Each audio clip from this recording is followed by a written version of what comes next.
Gurumata, after our last discussion, my mind has been disturbed. If perception itself is constructed, if even the world I experience is a prediction, then what about me? At least, I must be real, right? Now we approach the final illusion, the illusion of self. The most powerful illusion of all, and the hardest to let go of. Prepare yourself, Arav, because the very foundation of what you call Arav is about to crumble. Gurumata, why does that sound less like a teaching and more like a spiritual assassination? Because, Arav, truth does not negotiate with illusions. It dismantles them. But relax, only the false is in danger. Now let us investigate this carefully through a simple thought experiment. Imagine you own a bicycle.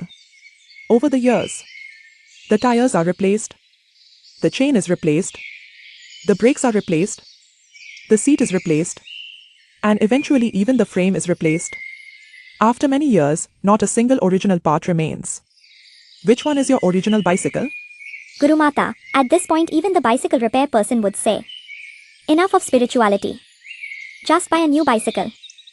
Yet, you would still call it your old bicycle, wouldn't you? True, emotionally yes. Logically, I am no longer confident. Excellent. Now the mind has started colliding with its own assumptions. Now observe carefully what is happening. The bicycle itself never declared, I am the original. That claim existed only in your mind. You imposed identity upon a constantly changing collection of parts and then emotionally treated that identity as real. Wonderful. So, all these years I was emotionally attached to a legal dispute between spare parts. Good. Confusion is the beginning of inquiry. Now imagine all the old parts were carefully preserved and assembled into another bicycle. One bicycle has continuity of use. The other has continuity of original parts. Now tell me, Arav, which one is the original bicycle? Gurumata, honestly, both answers feel wrong. If I choose the repaired bicycle, then none of the original parts remain. But if I choose the rebuilt bicycle, then it never actually continued through time as my bicycle, since I wasn't collecting the old parts.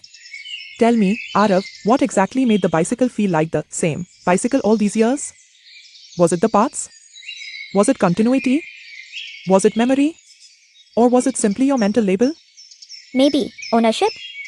Because in my mind, both somehow still feel connected to me. Exactly. Now let us come closer to home, Arav. Your body has changed since childhood. Cells died and regenerated. Thoughts changed. Beliefs changed. Memories changed. Personality changed.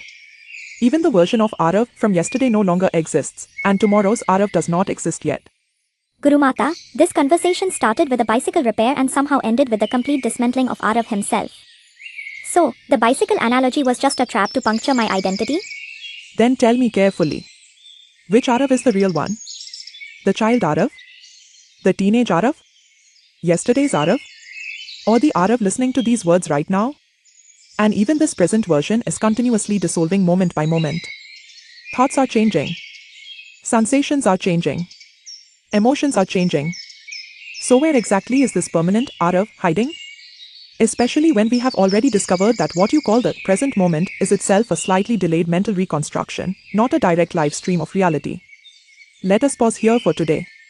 In our next meeting, we shall investigate the idea of self through modern neuroscience and cognitive science. Bye for now, Arav.